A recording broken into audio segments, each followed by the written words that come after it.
سلطان صلاح الدین ایوبی کا دور تھا۔ اس وقت کی جو سپر پاور تھی، اس نے اعلان کیا کہ اس وقت مسلمان بہت زیادہ کمزور ہو چکے ہیں، لہٰذا مسلمانوں پر حملہ کیا جائے، ان کا نام و نشان مٹا دیا جائے، ان کا ستیہ ناش کر دیا جائے، پھر دنیا میں کوئی ان کا نام لینے والا نہ ہو۔ اس سوچ کی بنیاد پر اس سپر پاور نے کیا کیا؟ ایک بحری بیڑا تیار کیا۔ بحری بیڑا حرکت میں آیا، وہاں سے بحری بیڑا چل پڑا مسلمانوں کی طرف۔ ادھر سے بحری بیڑا چلا، ادھر سے دشمن چلا، ادھر سے حضرت سلطان صلاح الدین ایوبی کو پتہ چلا کہ دشمن کا بیڑا میرے مسلمانوں کی طرف آ رہا ہے، مسلمانوں کا بیڑا غرق کرنے کے لیے۔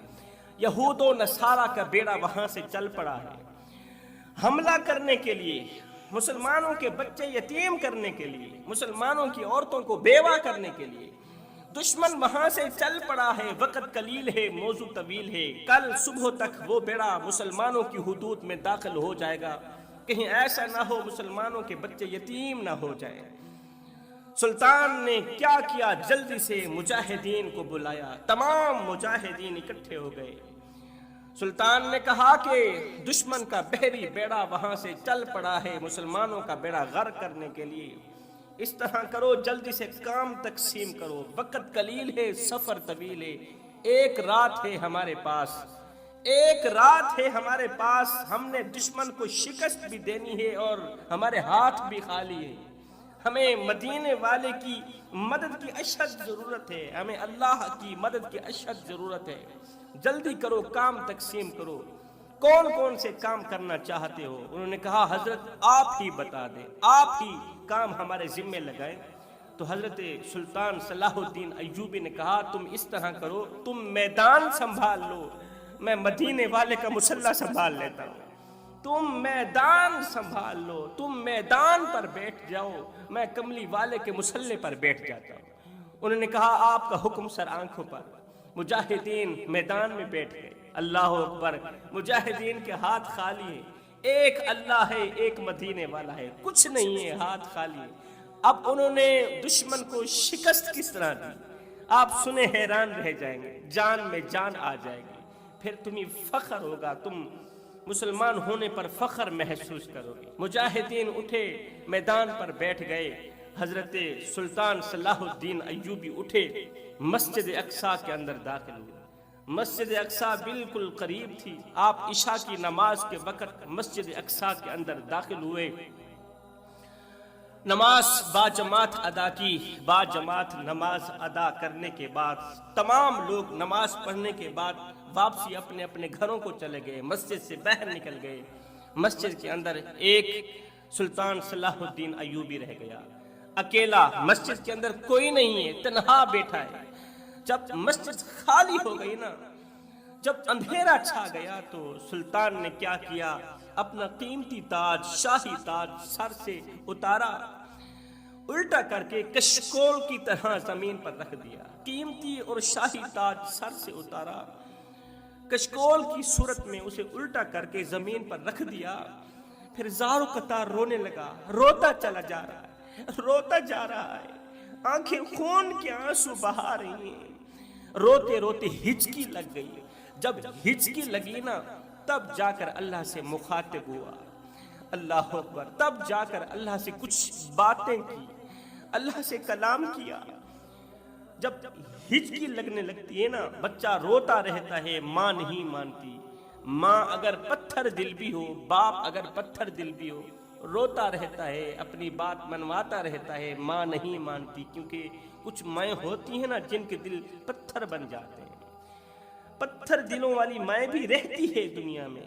بچہ روتا رہتا ہے، روتے روتے جب بچے کو ہچکی لگ جاتی ہے نا، تو پھر ماں کا پتھر دل بھی نرم ہو جاتا ہے، موم ہو جاتا ہے۔ پتھر دل رکھنے والی ماں کو بھی رحم آ جاتا ہے جب بچے کو ہچکی لگ جاتی ہے، پھر بچہ جو کہتا ہے ماں مان لیتی ہے، اپنی بات منوا کر ہی دم لیتی ہے، بچے کی ہچکی اپنی ضد منوا کر ہی دم لیتی ہے۔ جب سلطان صلاح الدین ایوبی کو روتے روتے ہچکی لگی نا، تب جا کر سلطان صلاح الدین ایوبی نے کہا او میرے کریم رب، رات کو دن میں بدلنے والے رب، تیری قوم پر یہ پریشانی میری وجہ سے آئی ہے، تیرے بندوں پر یہ مصیبت میری وجہ سے آئی ہے، کیونکہ عوام پر اکثر مصیبتیں، اکثر پریشانیاں حکمرانوں کی وجہ سے ہی آتی ہیں۔ میرے مالک، میں نااہل سے ہی، میں کم عقل سے ہی، میرے مالک میرے اندر لاکھوں خامیاں سے ہی، لیکن میرے مالک میرے اندر ایک خوبی بھی ہے، لاکھوں خامیاں ہونے کے باوجود بھی، نااہل ہونے کے باوجود بھی میرے اندر ایک خوبی بھی ہے۔ اگر وہ خوبی تجھے پسند آئے تو اسی خوبی کے صدقے یہ پریشانی ٹال دے، یہ مصیبت ٹال دے میرے مالک۔ عرض کی میرے مالک، میں نااہل سہی، میرے اندر لاکھوں خامیاں ہیں، مگر ایک خوبی یہ ہے کہ اس وقت تک میں سوتا نہیں ہوں جب تک میں تیرے محبوب کی ذات پر 500 مرتبہ درود نہیں پڑھتا۔ سبحان اللہ، اس وقت تک سلطان سوتا نہیں ہے جب تک تیرے نبی کی ذات پر 500 مرتبہ درود شریف کا نذرانہ پیش نہیں کرتا۔ میرے مالک، اگر میری یہی خوبی تجھے پسند آئی ہے تو مدینے سے مدد بھیج، تجھے اس محبوب کا واسطہ، مدینے سے کوئی خیرات بھیج، ورنہ کل دشمن حملہ آور ہو جائے گا، تیرے محبوب کی امت کی عورتیں بیوہ ہو جائیں گی، بچے یتیم ہو جائیں گے، ان کے سر سے والدین کا سایہ چھین لیا جائے گا۔ میرے مالک، مدینے سے کوئی خیرات بھیجنا۔ حضرت سلطان صلاح الدین ایوبی پوری رات روتے رہے، اللہ کو مناتے رہے۔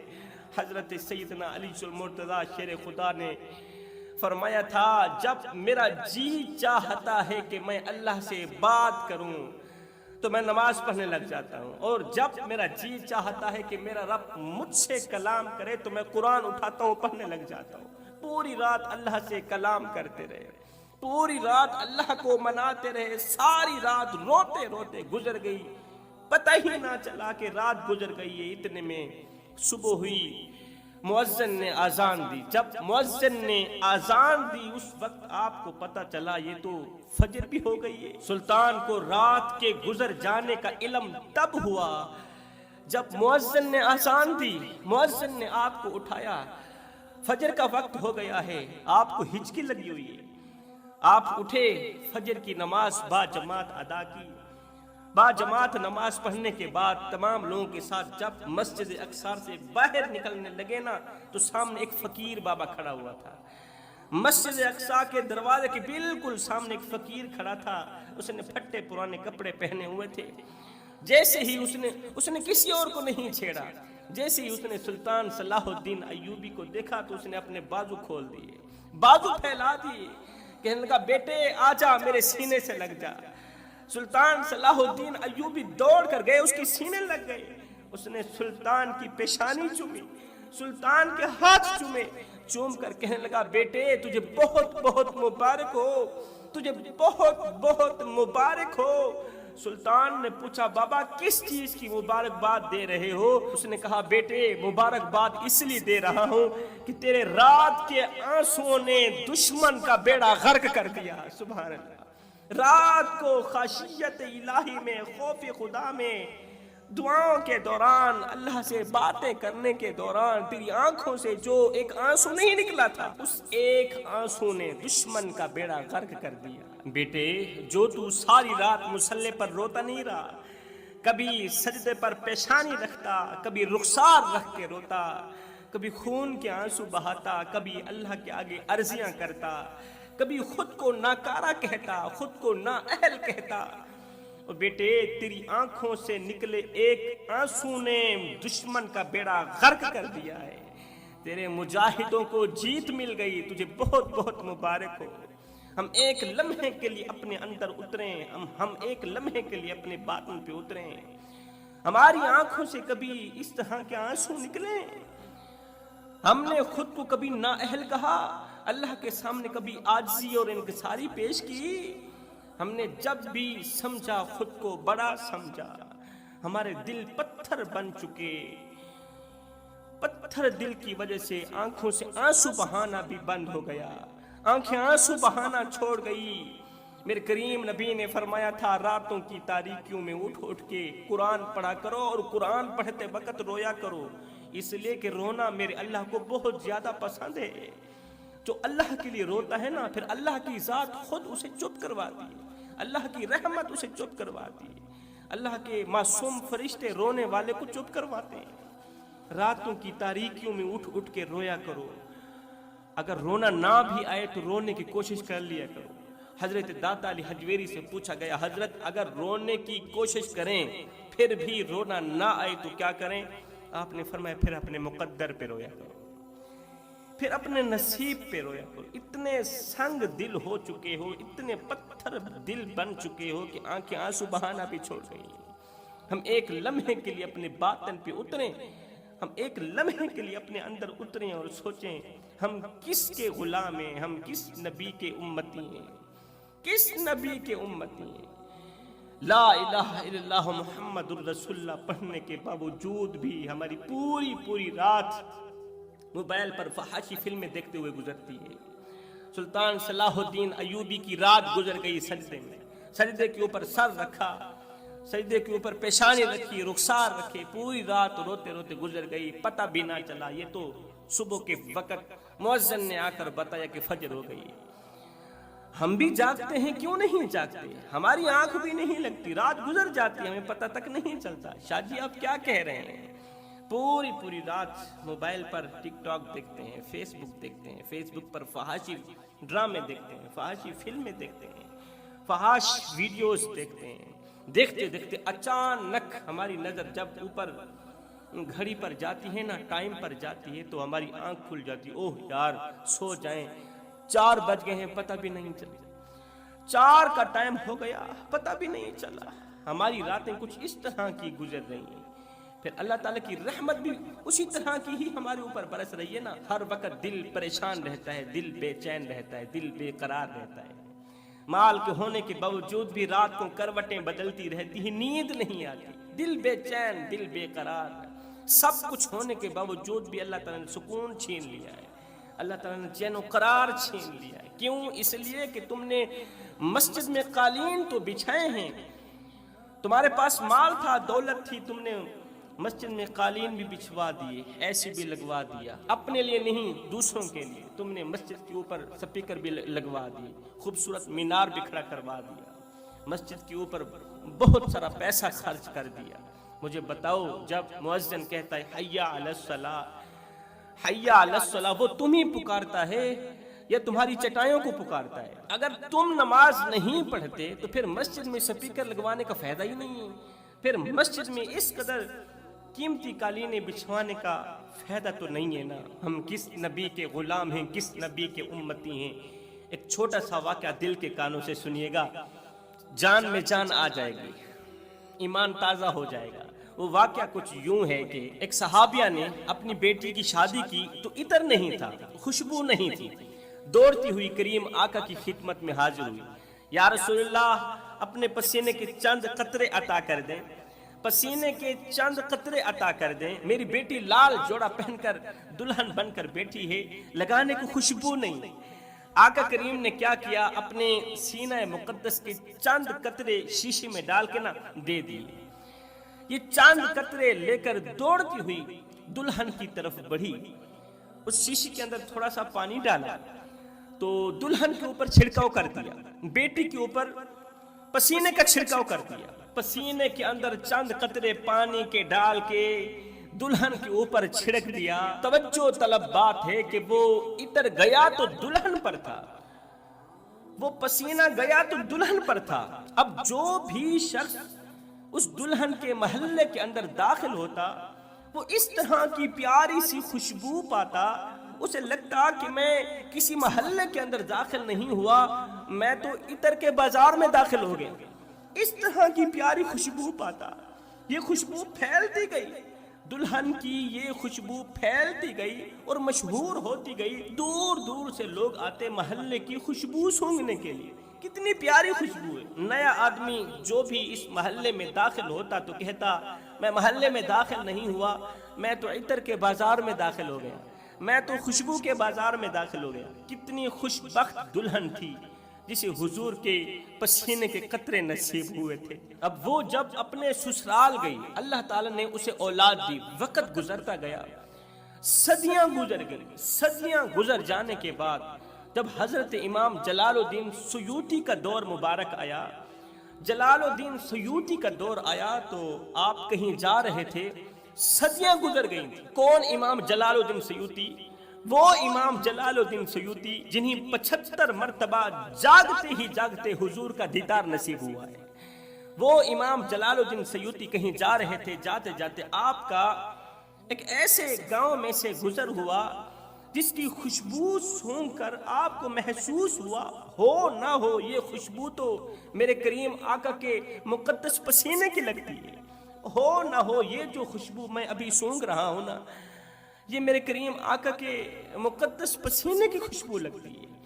حضرت امام جلال الدین سیوطی نے اسی گاؤں کا رخ کر لیا، گاؤں کے اندر گئے، آپ نے پوچھا تم لوگ کہاں سے آئے، تمہارا حسب نسب کون سا ہے، تمہارا شجرہ کون سا ہے، اپنا شجرہ دکھاؤ۔ جب آپ نے کافی ساری جانچ پڑتال کی تو پتہ چلا کہ وہ جو دلہن تھی نا، صدیاں پہلے والی جو دلہن تھی نا، جس کو حضور کے پسینے کے چند قطرے نصیب ہوئے تھے، یہ گاؤں کے لوگ اسی کی نسل کے ہیں، یہ گاؤں کے لوگ اسی کے خاندان کے ہیں۔ وہ دلہن جس کو آقا کریم کے پسینے کے چند قطرے نصیب ہوئے تھے، یہ تمام لوگ اسی کی اولاد میں سے۔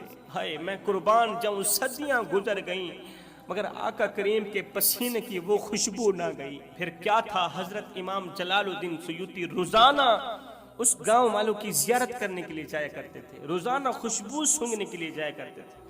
آپ نے اپنی زندگی کا معمول بنا لیا تھا روزانہ خوشبو سونگھنے کے لیے، روزانہ گاؤں والوں کی زیارت کرنے کے لیے جایا کرتے تھے۔ جوانوں، ہم اس نبی کے امتی ہیں، ہمیں وہ رہبر ملا ہے، ہمیں وہ نبی ملا ہے جس کے پسینے کی خوشبو 14 صدیاں بعد بھی ختم نہیں ہوتی۔ میں دعا کرتا ہوں اللہ ہمیں مدینے والے کے ساتھ سچ۔ ہم نے اپنے کپڑوں کو سنوارنے میں بڑی محنت کی، قیمتی سے قیمتی لباس پہنے، مہنگے سے مہنگے جوتے پہنے، ہم نے چہروں پر خوب محنت کی، آئینے کے سامنے کھڑے ہو کر گھنٹے گزار دیے تاکہ ہم اچھے نظر آئیں، دلکش اور خوبصورت نظر آئیں، بڑے بڑے الفاظ یاد کیے، بڑے بڑے ڈائلاگ یاد کیے، اس لیے کہ ہم دوسروں کو متاثر کر سکیں۔ لیکن افسوس، صد افسوس، ہم نے دل کی صفائی پر کبھی دھیان نہ دیا، دل کے اندر گندگی کے ڈھیر لگے رہے، ہمارا دل گندا رہا اور ہم غفلت میں ڈوبے رہے، ہم غفلت میں پڑے رہے۔ مجھے ایک بات بتاؤ میرے بھائیوں، اگر کسی گلاس میں ذرا سی غلاظت نظر آئے، تھوڑی سی غلاظت بھی نظر آئے، تو کیا آپ اس میں پانی پینے کے لیے تیار ہوں گے؟ ہم اس گلاس کے اندر پانی پینے کے لیے تیار ہوں گے؟ ایسے برتن سے دودھ پینا تو رہی دور کی بات، شہد پینا تو رہی دور کی بات، کوئی پانی پینا بھی گوارا نہیں کرے گا، کوئی بھی نہیں کرے گا پانی پینا گوارا، چاہے وہ گلاس دھل بھی کیوں نہ جائے، صاف بھی ہو جائے، دھل بھی جائے، پھر بھی ہمارا دل نہیں مانتا، ہماری طبیعت نہیں مانتی کہ اس گلاس سے پانی پئیں، کیونکہ ہم نے اپنی آنکھوں سے گلاس کے اندر گندگی کا ڈھیر دیکھا۔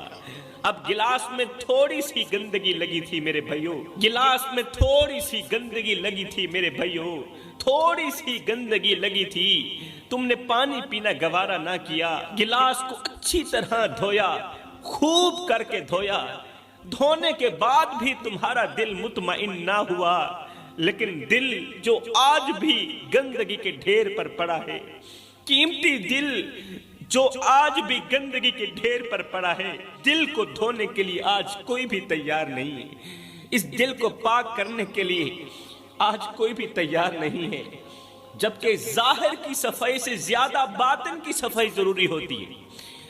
آپ پڑھے لکھے ہیں، سمجھدار ہیں ماشاءاللہ، آپ جانتے ہوں گے ظاہر کی صفائی سے زیادہ اندر کی صفائی ضروری ہوتی ہے، چمڑے کی صفائی سے زیادہ دل کی صفائی ضروری ہے میرے بھائیوں۔ مجھے بتاؤ، کیا رب کا نور ایسے دل میں جگہ بنا سکتا ہے جس دل میں نفرت ہو؟ اللہ کا نور ایسے دل میں جگہ بنا سکتا ہے جس دل میں نفرت ہو، حسد ہو، بغض ہو؟ ارے دل تو وہ جگہ ہے جہاں سکون اور رب کی محبت بستی ہے، دل تو وہ جگہ ہے جہاں مدینے والے کی محبت بستی ہے، اگر وہی جگہ بھی گندگی سے بھری ہو، جس دل میں رب کی محبت بسی ہوئی تھی، جس دل میں مدینے والے کی محبت رچی ہوئی تھی، جب تم اس دل کو گندا بناؤ گے، اس دل کے اندر گندگی کا ڈھیر ڈالو گے، پھر بتاؤ تمہیں سکون کیسے مل سکتا ہے؟ پھر تمہاری زندگی میں سکون کیسے آ سکتا ہے؟ پھر اس دل کے اندر سکون کیسے آئے گا؟ آج دنیا کا ہر انسان سکون کی تلاش میں بھاگ رہا ہے، چھوٹے سے لے کر بڑے تک، امیر سے لے کر غریب تک، ہر کوئی سکون کا طلبگار ہے، ہر کوئی سکون کے پیچھے بھاگ رہا ہے، بھاگتا جا رہا ہے۔ امیر کے پاس دولت کے انبار ہیں، دولت کی فراوانی ہے، دولت ہونے کے باوجود بھی امیر کا دل بے چین ہے، امیر کا دل بے قرار ہے، اور غریب بیچارہ اپنی محرومیوں کے ساتھ بھی بے سکون ہے، وہ بھی سکون ڈھونڈ رہا ہے۔ ایسا لگتا ہے جیسے سکون کہیں کھو گیا ہو، اور ہم سب سکون کی تلاش میں ادھر ادھر بھاگ رہے ہیں، ادھر ادھر دوڑ رہے ہیں، سکون کی تلاشی میں مصروف ہوں، لیکن یہ نہیں سمجھتے، ہم اتنے نادان ہو چکے ہیں، یہ نہیں سمجھتے کہ سکون نہ دولت میں ہے، سکون نہ شہرت میں ہے، سکون نہ شاہی محل میں ہے، سکون نہ تو سونے کے پلنگوں میں ہے، ارے سکون تو اللہ کی رضا میں ہے۔ سکون نہ شاہی محل میں ہے، سکون نہ سونے کے پلنگوں میں ہے، سکون نہ رنگ برنگے کھانوں میں ہے، ارے سکون تو اللہ کی رضا میں ہے، سکون تو اللہ کی عبادت میں ہے۔ اللہ فرماتا ہے، اے میرے بندو، اے میرے بندے، تو کرتا وہ ہے جو تو چاہتا ہے، پر ہوتا وہ ہے جو میں رب چاہتا ہوں۔ اے میرے بندے، تو وہ کر جو میں چاہتا ہوں، پھر ہوگا وہی جو تو چاہتا ہے۔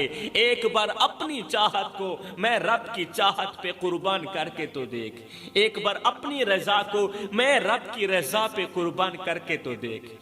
ہم نے سوچا تھا کہ سکون پیسوں میں ہے، ہم سب لوگوں نے یہی سوچا تھا کہ سکون پیسوں میں ہے۔ اسی سوچ کی بنیاد پر ہم نے دن رات محنت کی، حلال و حرام کی تمیز کیے بغیر مال کمایا، مال اکٹھا کیا، پیسہ اکٹھا کیا۔ جب پیسے کے انبار لگ گئے تو دل پھر بھی سکون نہ پا سکا، پیسہ نہیں تھا، دل پھر بھی بے سکون تھا۔ حلال و حرام کی تمیز کیے بغیر ہم نے پیسہ اکٹھا کیا، چوری کی، ڈاکہ ڈالا، اللہ اکبر، بہت سارا پیسہ اکٹھا ہو گیا، پیسے کے انبار لگ گئے، لیکن دل آج بھی ویسا ہی بے سکون ہے۔ پھر کسی نے کہا اچھی گاڑی تمہیں ضرور سکون دے گی، اچھی گاڑی خرید لو، اچھی گاڑی ضرور تمہارے سکون کا ذریعہ بنے گی۔ ہم نے لاکھوں کروڑوں روپے خرچ کر کے ایک مہنگی گاڑی خریدی، گاڑی بھی آ گئی، اب وہ قیمتی گاڑی دنیا کے لیے تعریف کا ذریعہ تو بنی، لیکن ہمارے دل کے سکون کا ذریعہ نہ بن سکی، ہمارے دل کا سکون ہمیں نہ دے سکی۔ پھر کسی اجنبی نے کہا اچھے کپڑے پہننے سے تمہارا دل سکون محسوس کرے گا، اس طرح کرو، اچھا کپڑا پہنا کرو، لٹھے کا سوٹ پہنا کرو، قیمتی سے قیمتی کپڑا پہنو، اچھا جوتا پہنو۔ ہم نے قیمتی سے قیمتی لباس خریدا، مہنگے جوتے خریدے، لیکن ہمارے دل کی بے سکونی وہیں کی وہیں رہی، دل کو پھر بھی سکون نہ ملا۔ کسی نے کہا اچھا گھر سکون کا ذریعہ بنتا ہے، خوبصورت محل ہونا سکون کا ذریعہ بنتا ہے۔ ہم نے اپنی زندگی کی کل جمع پونجی ایک ہی محل بنانے میں لگا دی کہ شاید سکون کی گھڑی نصیب ہو جائے۔ ہم نے ایک خوبصورت محل بنوایا، اس محل میں دنیا کی ہر آسائش رکھی، سونے کے پلنگ، مخملی قالین اور آرائش ایسی کہ لوگ رشک کرتے رہے، لیکن افسوس، صد افسوس، وہ محل بھی ہمارے دل کے سکون کا ذریعہ نہ بن سکا۔ پھر ایک دن تنہائی میں بیٹھ کر ہم نے اپنے آپ سے سوال کیا، اپنے اندر کے مفتی سے پوچھا، ایک دن ہم نے تنہائی میں بیٹھ کر اپنے آپ سے پوچھا کہ آخر ہم بے سکون کیوں ہیں؟ آخر ہمارے دل کا سکون کہاں چلا گیا؟ تب جا کر ہمیں احساس ہوا کہ ہم نے دنیا کے پیچھے بھاگتے ہوئے اپنے دل کو اللہ کی یاد سے خالی کر دیا تھا، اللہ کی یاد سے غافل کر دیا تھا اپنے دل کو۔ ہم نے رب کی محبت کو دنیا کی چیزوں میں بدل دیا تھا، اور یہی ہماری سب سے بڑی غلطی تھی، یہی ہماری سب سے بڑی غلطی تھی۔ ہم بھول گئے کہ جب دل اللہ کی یاد سے خالی ہو جائے تو دنیا کی تمام نعمتیں بھی بے معنی ہو جاتی ہیں۔ جب اللہ ناراض ہو گیا تو پھر جگ ناراض ہو گیا۔ اللہ کو راضی کرنے کی کوشش کرو میرے بھائیوں، ناراض رب کو منانے کی کوشش کرو، اور جب اللہ تمہارا ہو گیا، جب رب تمہارا ہو گیا تو پھر سب تمہارا ہو گیا، پھر خوشیاں بھی تمہاری، پھر مسکراہٹیں بھی تمہاری۔ شیخ سعدی کہتے ہیں کہ ایک شخص جو ہمیشہ دولت کی تلاش میں رہتا تھا، ہمیشہ پیسوں کی تلاش میں رہتا تھا، دولت کی تلاش میں رہتا تھا، ایک دن اسے خبر ملی کہ فلاں گاؤں کی زمین کے نیچے خزانہ دفن ہے، بہت بڑی دولت دفن ہے، اور اگر وہ وہاں پہنچ جائے تو امیر ہو جائے گا، اگر وہ وہاں پہنچ جائے تو اسے وہ خزانہ مل جائے گا۔ یہ شخص دن رات بھاگتا رہا، دنیا کا پجاری، پیسوں کا پجاری، دن رات بھاگتا رہا، لیکن وہاں تک جانے سے پہلے اس کی موت واقع ہو گئی۔ بھاگتے بھاگتے اس کی موت واقع ہو گئی، روح نکل گئی۔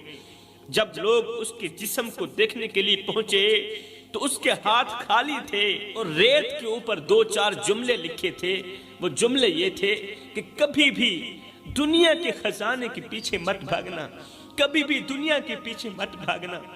سکون ان چیزوں میں نہیں جو باہر تلاش کی جائیں، ارے سکون تو وہ ہے جو دل کو اللہ کی محبت سے بھرا ہوا پائے۔ جو لوگ اپنا دل اللہ کی ذات کے ساتھ جوڑ دیتے ہیں نا، وہی لوگ دن رات سکون میں رہتے ہیں، ہر ایک لمحے سکون میں رہتے ہیں، کیونکہ سکون صرف اللہ کی یاد میں ہے میرے بھائیوں۔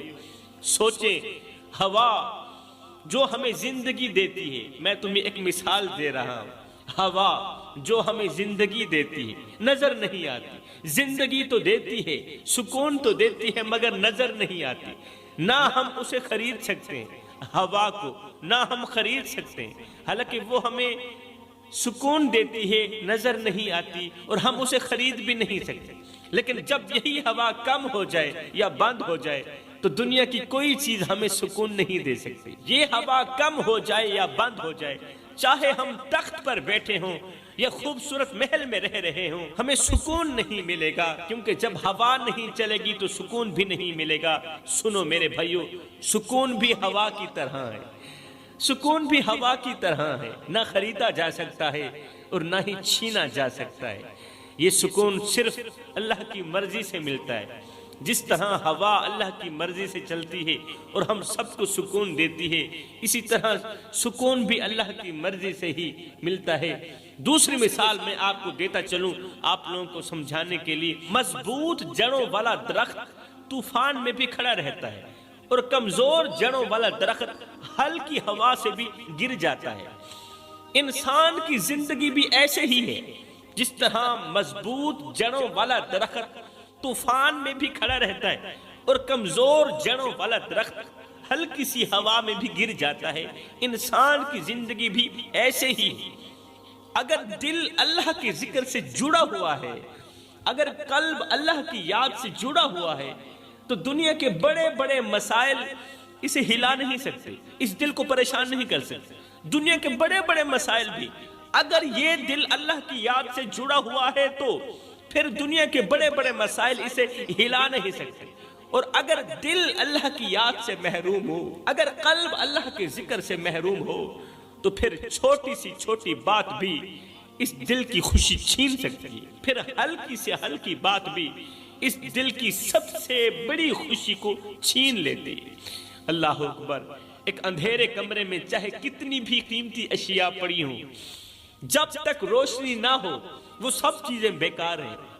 اندھیرا کمرہ ہو، اس کے اندر سونا پڑا ہو، قیمتی سے قیمتی چیزیں پڑی، جب تک روشنی نہ ہو وہ سب چیزیں بیکار ہیں، اس لیے کہ وہ کسی کو نظر بھی نہیں آئیں گی۔ لیکن سنو، ایک معمولی سا چراغ اس اندھیرے کو ختم کر دیتا ہے، ایسا نہ سن، ایک معمولی سا چراغ اس اندھیرے کو روشنی میں بدل سکتا ہے۔ اس اندھیرے کو ختم کر سکتا ہے معمولی سا چراغ، کمرے کو روشن کر سکتا ہے۔ میرے دوستو، انسانی دل بھی ایسا ہی ہے، ہمارا دل بھی ایسا ہی ہے۔ اگر یہ دل اللہ کی یاد سے روشن ہو جائے تو دنیا کی ہر بے سکونی ختم ہو جاتی ہے۔ اللہ اکبر، اگر یہ دل اللہ کی یاد سے روشن ہو جائے تو دنیا کی ہر بے سکونی ختم ہو جاتی ہے، بڑی سی بڑی ٹینشن بھی ختم ہو جاتی ہے۔ مگر اگر دل اندھیرے میں رہے، اللہ اکبر، اگر دل تاریکی میں رہے تو دنیا کی بڑی سی بڑی خوشی بھی بے معنی ہو جاتی ہے۔ روشنی دل کی ہو یا کمرے کی، دونوں سکون کے لیے ضروری ہیں۔ روشنی کمرے کی بھی ضروری ہے، روشنی دل کی بھی ضروری ہے۔ بس فرق اتنا ہے کہ کمرے کی روشنی کے لیے چراغ کی ضرورت ہوتی ہے، چراغ کی ضرورت ہوتی ہے، اور دل کی روشنی کے لیے اللہ کی یاد کی ضرورت ہوتی ہے۔ ہم نے سکون کو گاڑیوں، محلوں اور دنیاوی آسائشوں میں تلاش کرنا شروع کر دیا ہے۔ آج کی نسل سوشل میڈیا پر اپنی خوشیوں کے جھوٹے مظاہرے کرتی ہے، اپنی خوشیوں کے جھوٹے مظاہرے تو کرتی ہے سوشل میڈیا پر، لیکن حقیقت میں وہی لوگ رات کے اندھیرے میں اپنی ہی بے سکونی پر آنسو بہاتے ہیں۔ ہم نے رشتوں کو اپنی ترجیحات سے نکال دیا ہے، یہ سچ ہے قبلہ، ہم نے اپنے قریبی رشتوں کو بھی اپنی ترجیحات سے نکال دیا ہے۔ والدین اور اولاد کے درمیان دوریاں، میاں بیوی کے درمیان بے اعتمادی اور دوستوں کے درمیان منافقت نے ہماری زندگی کو کھوکھلا کر دیا ہے، ہماری زندگی کو اندر سے بے سکون کر دیا ہے، ہماری زندگی کی مضبوط جڑیں کمزور کر دی ہیں۔ اس نفرت نے، اللہ اکبر، کسی نے کیا کہا تھا، زندگی اتنی مختصر ہے کہ جی بھر کر محبت کرنے کا وقت نہیں ملتا، اللہ جانے لوگ نفرتوں کا وقت کہاں سے لے کر آتے ہیں۔ ایک دکھی آدمی نے اپنے غریب دوست سے کہا کہ میرے پاس سب کچھ ہے لیکن سکون نہیں ہے، اور تیرے پاس کچھ بھی نہیں ہے پھر بھی تو سکون میں رہتا ہے، بتا تیرے سکون کا راز کیا ہے؟ غریب دوست نے مسکرا کر کہا، بھائی ایک وقت تھا میں بھی تیری طرح بے سکون تھا، میرے دل کا بوجھ بھی مجھے جینے نہیں دیتا تھا، پھر ایک دن میں نے اللہ کی پاک بارگاہ میں دعا کی، اس کے حضور رویا، گڑ گڑایا۔ دکھی انسان نے فوراً کہا، جلدی بتا، جلدی بتا، تو نے کہاں جا کر دعا کی تھی اور تیری دعا قبول ہوئی تھی؟ میں بھی وہاں جا کر دعا کرنا چاہتا ہوں۔ دوست نے سامنے ایک کچی سی مسجد کی طرف اشارہ کرتے ہوئے کہا، وہ جو چھوٹی سی مسجد ہے نا، وہی جگہ میری بے سکونی کا علاج بنی۔ اب یہ دکھی شخص بے اختیار مسجد کے اندر داخل ہوا، ننگے فرش پر بیٹھ کر اپنے رب کے سامنے سجدے میں گر پڑا، آنسوں کا سیلاب اس کی گالوں سے بہنے لگا۔ وہ اللہ کی پاک بارگاہ میں گڑ گڑاتا رہا، روتا رہا، اپنے دل کا سارا بوجھ بیان کرتا رہا۔ روتے روتے اس کے سینے کا بوجھ ہلکا ہو گیا۔ کچھ دیر بعد جب وہ مسجد سے باہر نکلا تو پھر بھی اس کی آنکھوں میں آنسو تھے۔ دوست نے کہا، اب بھی تو رو رہا ہے؟ مسکراتے ہوئے جواب دیا، بھائی یہ غم کے آنسو نہیں، یہ تو شکر کے آنسو ہیں، یہ غم کے آنسو نہیں ہیں، یہ پریشانیوں کے آنسو نہیں ہیں۔ پھر امیر دوست نے کچی مسجد کی طرف دیکھتے ہوئے کہا میں نے ہمیشہ سمجھا تھا کہ سکون محلوں میں، سکون دولت میں ہے، لیکن آج میرے رب کی اس کچی سی مسجد نے مجھے وہ سکون دیا جو میرے سونے چاندی سے بھرے محل بھی نہ دے سکے، جو سکون سونے چاندی سے بھرے محل بھی نہ دے سکے، وہ میرے خدا کی اس چھوٹی سی مسجد نے دے دیا۔ بے شک اللہ کی پاک بارگاہ میں جھکنے والا کبھی خالی ہاتھ نہیں لوٹتا، کوئی شک نہیں اس میں۔ ایک دکھی صحابی رسول اللہ صلی اللہ علیہ وسلم کے پاس آیا، صحابی کے چہرے پر غم اور دل کا بوجھ سامنے نظر آ رہا تھا، صحابی کے چہرے پر دکھوں کے آثار تھے۔ رسول کریم صلی اللہ علیہ وسلم کی خدمت میں حاضر ہوا۔ صحابی نے عرض کی، یا رسول اللہ، میں دنیا کی مصیبتوں سے تنگ آ چکا ہوں، میرا دل بے سکون ہے، میرا دل بے قرار ہے، اور میری زندگی بوجھ بن گئی ہے، میری زندگی بوجھ بن گئی ہے۔ رسول کریم صلی اللہ علیہ وسلم نے صحابی کی بات سنی اور محبت سے فرمایا، صحابی کیا تم جانتے ہو کہ یہ دنیا ایک مسافر کی سرائے ہے، دنیا تو ایک مسافر خانہ ہے، یہاں کے غم اور خوشیاں عارضی ہیں، ارے اصل زندگی تو آخرت کی زندگی ہے، یہاں سے تو ہم نے چلے جانا ہے۔ اگر پریشانیاں، ٹینشنیں، مصیبتیں آئی ہیں تو 2 دن کے لیے، ارے تیسرے دن تو ہم یہاں سے چلے جائیں گے۔ پھر میرے رسول کریم صلی اللہ علیہ وسلم نے ایک مثال دی، مثال دے کر فرمایا انسان کا دل ایک چراغ کی مانند ہے، حضرت انسان کا دل ایک چراغ کی طرح ہے، اگر اس میں تیل خالص ہو تو روشنی صاف اور دور تک پھیلتی ہے، لیکن اگر تیل میں گندگی ہو تو روشنی مدھم ہو جاتی ہے اور چراغ دھواں چھوڑنے لگتا ہے۔ فرمایا یہی حال دل کا ہے، جب یہ دل اللہ کی یاد سے خالص ہو، اللہ کی محبت میں خالص ہو تو اس سے سکون کی روشنی نکلتی، سکون کی روشنی نکلتی ہے جو زندگی کو منور کر دیتی ہے، وہ سکون کی روشنی انسان کی زندگی کو منور کر دیتی ہے۔ لیکن اگر دل حسد، نفرت اور گناہوں کی گندگی سے بھر جائے تو یہ روشنی ختم ہو جاتی ہے اور انسان بے سکون ہو جاتا ہے۔